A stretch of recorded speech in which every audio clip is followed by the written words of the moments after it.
एक बहुत बहादुर, नेक, सखी और नर्म दिल बादशाह था। वो अपनी मालिका सोफिया और शहजादी इशा के साथ रहता था।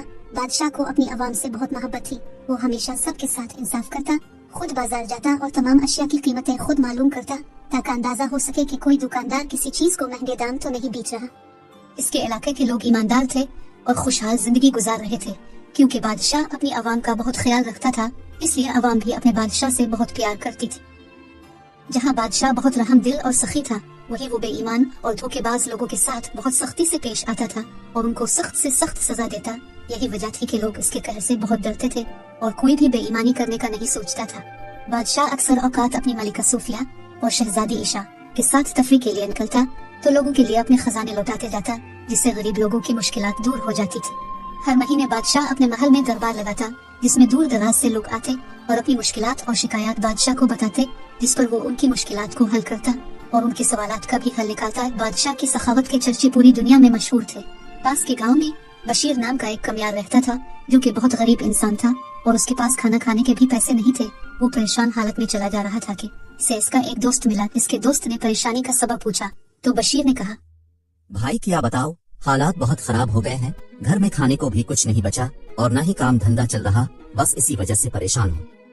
इस पर बशीर का दोस्त इसे कहता है, पास के इलाका का बादशाह बहुत सखी और नेक दिल है। वो गरीब लोगों की बहुत मदद करता है और कल ही वो अपना दरबार लगाने वाला है, तो तुम इधर चले जाओ, वो तुम्हारी मदद जरूर करेगा। इस पर बशीर अपने दोस्त को कहता है, भाई तुम्हारी बहुत मेहरबानी, तुमने मेरी बहुत बड़ी मुश्किल हल कर दी। मैं कल ही जाता हूँ और बादशाह से अपनी गरीबी को दूर करने की दरख्वास्त करता हूँ। अगले दिन सुबह सुबह ही बशीर इस बादशाह की रियासत तक चल दिया। दोपहर के वक्त वो इस रियासत में पहुंच गया। दरबार में जाने के लिए लोगों की भीड़ लगी हुई थी। दरबार लोगों से कुछ सवालात पूछकर इनको अंदर जाने देता। कुछ लम्हे बाद बशीर के अंदर जाने की बारी आ जाती है।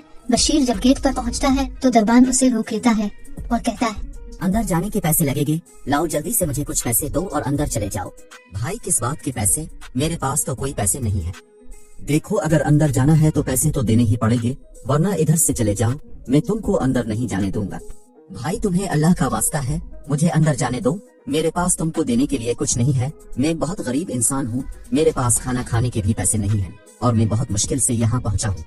अच्छा अगर तुम्हारे पास पैसे नहीं है तो एक काम करो, जब तुम बादशाह के पास जाओ तो बादशाह तुम्हें जितना सोना दे तुम उससे ज्यादा सोना मांगना और फिर जितना भी सोना तुमको मिलेगा इसमें आधा सोना तुम मुझे दोगे।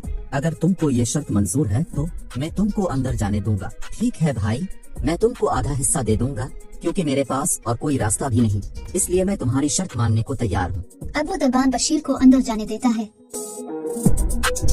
बशीर बादशाह की बारगाह में पहुंच जाता है और देखता है कि सभी लोग बादशाह को अपनी मजबूरी बताते हैं और बादशाह उनकी मदद करता है और उनको बहुत सारा सोना और पैसे देता है। कुछ देर बाद बशीर बादशाह सामने हाजिर होता है और बादशाह से कहता है, बादशाह सलामत, मैं पास के गांव से आया हूँ और बहुत गरीब इंसान हूँ। गुजर बसर बहुत मुश्किल से होता है। आपके बारे में बहुत सुना के आप बहुत सखी इंसान हैं और गरीबों की मदद करते हैं। मुझे भी आपकी मदद की जरूरत है ताकि मैं अपना गुजर बसर कर सकूं। बशीर की बात सुनकर बादशाह उसे कुछ तोहफे और सोना देता है, जिसके लेने के बाद बशीर बादशाह से कहता है, बहुत शुक्रिया बादशाह सलामत, अल्लाह आपको हमेशा सलामत रखे और आपकी उम्र दराज करे, लेकिन मेरी एक गुजारिश है कि मुझे थोड़ा और ज्यादा सोना दिया जाए। इस पर बादशाह बशीर से कहता है, ये लालची आदमी, हमने तुमको इतने ज्यादा इनामात और सोना दिया, फिर भी तुम्हें मजीद सोने की लालच क्यों है? ये सब तुम्हारे लिए कम है क्या? इस पर बशीर बादशाह से कहता है, बादशाह सलामत, जान की ईमान पाओ तो एक बात कहना चाहता हूँ। मैं एक गरीब इंसान हूँ, लेकिन मैं लालची नहीं हूँ और न ही मैंने कभी झूठ नहीं बोला है, इसलिए मैं आपको सब कुछ सच सच बताना चाहता हूँ। जब मैं महल के गेट पर आया तो दरबान ने अंदर आने के लिए मुझसे कुछ रकम का मुतालबा किया और अदा न करने की सूरत में मुझे अंदर आने से रोक दिया। ये बात सुनकर बादशाह गुस्से से आग बबूला हो जाता है और बशीर से कहता है, मुझे सारी बात तफसील से बताओ। मेरी हुकूमत कोई भी इंसान धोखेबाजी करेगा तो मैं इसको सख्त से सख्त सजा दूंगा, और अगर तुमने मुझसे कुछ छुपाया तो मैं तुम्हें भी कैद कर दूंगा। बादशाह सलामत, मेरे पास दरबान को देने के लिए पैसे नहीं थे, तो फिर दरबान ने मुझे कहा कि बादशाह से ज्यादा सोने की गुजारिश करना और जब तुम्हें सोना मिल जाए तो इसमें से आधा हिस्सा मेरा होगा। मेरे पास पैसे नहीं थे, इसलिए मुझे इसकी ये बात माननी पड़ी। इसके अलावा मैं क्या कर सकता था, मेरे पास कोई और रास्ता नहीं था। इस दरबान को फौरन मेरे सामने पेश किया जाए। दरबान को पकड़कर बादशाह के सामने पेश किया गया तो बादशाह ने इससे कहा, ये आदमी तुम्हारी बहुत तारीफें कर रहा है कि तुम अपनी जिम्मेदारी बहुत अच्छे तरीके से निभा रहे हो।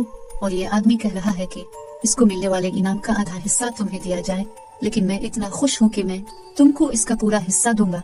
ये सुनकर दरबान बहुत खुश हो जाता है और बादशाह का शुक्रिया अदा करता है, जिस पर बादशाह कहता है, क्या तुम जानना नहीं चाहोगे कि मैंने इस आदमी को क्या इनाम दिया है? मैंने इस आदमी को 50 कूड़े मारने का हुक्म दिया है और अब ये कूड़े तुमको मारे जाएंगे। इस पर दरबान को अपनी गलती का एहसास हो जाता है और वो रो रो कर बादशाह से माफी मांगता है, लेकिन बादशाह उसे माफ नहीं करता और कहता है, अगर आज तुमको सजा न दी तो बाकी लोग भी ये काम करेंगे, इसलिए तुमको उसकी सजा जरूर मिलेगी, ताकि आइंदे कभी भी कोई ऐसी हरकत करने की जरूरत न करे। बादशाह के हुक्म पर इस दरबान को कूड़े मारे जाते हैं, जिसको देखकर सभी लोग डर जाते हैं और दिल में पक्का इरादा करते हैं कि वो कभी भी गलत काम नहीं करेंगे और कभी भी किसी के साथ धोखाधड़ी नहीं करेंगे। बादशाह बशीर की हिम्मत और ईमानदारी की दाद देता है और इसे बहुत सारा सोना देता है, जिस पर बशीर की गरीबी दूर हो जाती है और वो खुशहाल जिंदगी गुजारने लगता है।